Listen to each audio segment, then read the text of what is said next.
చాలా రోజుల తర్వాత వీడు ఈ రోజు బాగా ఆడారు మామ. కానీ 2 టీములు దిగుతున్నాయి మామ పైన. ఏదో ఒక టీం అయిపోయాక పోదాం మామ మనం. నేనైతే పక్కకు వచ్చా, వీడోడు ఒకడు కనిపించాడు, వీనికి హెడ్ షాట్ కొట్టి డాక్ చేసా. అండ్ ఇంకా టీమేట్స్ కూడా ఉన్నారు పైన.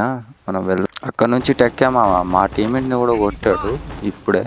వీడు ఓపెన్కి రావట్లా. వచ్చాడు, వీడిని కూడా వేసేసాం. నా టీమేట్కి రివైవ్ ఇచ్చి తిరిగా మామ. వీడెవడో ఒకటి కనిపించాడు, వీడిని వీడేమో ప్యాక్ వేసుకొని రివైవ్ ఇస్తున్నాడు మామ. సర్లే ఇవ్వనివ్వండి, వాళ్ళ టీం దిగుతుంది కదా, అప్పుడు వీని సంగతి చూద్దాం. హీల్ ఇచ్చా, తర్వాత ఈ బాల్ని కూడా పలగొడతాం. కాసేపటికి బయటకు వచ్చాడు మామ. వీడిని వేసే లోపే వీడి టీం కూడా వచ్చింది. అటు సైడ్ ఫైర్ చేస్తున్నారు. ఆ లోపే మా గుడ్డి మడత పోరాడు కింద పడిపోయాడు అన్నమాట.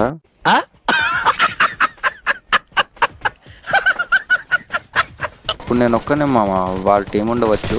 ఒక్కనైతే వేసాం. వీడెవడో నిలబడి చూస్తున్నాడు, మరి నెట్టిపోయింది అనుకుంటా. ఆ 4వాడు కనిపించలేదు మామ, అందుకే ప్లేస్ చేంజ్ చేసాం. ఇక్కడికి వచ్చాక వీడెవడో నా మీద పొరిగేశాడు, అందుకే నేను కూడా పొరిగేసా. వాడిని కొట్టా మామ, కానీ ఒక ఫోన్ కాల్ వల్ల వీడియో రికార్డ్ కాలేదు. మళ్ళీ ఒకని కనిపెట్టింది మామ మన పురుగు. వీడు ఆ మూల నుంచి మా టీమేట్ వేసారు. ఇప్పుడు నేనే చేయాలి. వస్తున్నా నాకు. ఇంకేంటి, ఇలా నేరుగా వస్తే మరి అలానే పడతావు మరి. అక్కడ నుంచి ఇక పైకి వచ్చాం మామ. ఫుల్ టీం ఉన్నట్టుంది, మా మీద ఇట్లిస్ట్ వేసింది.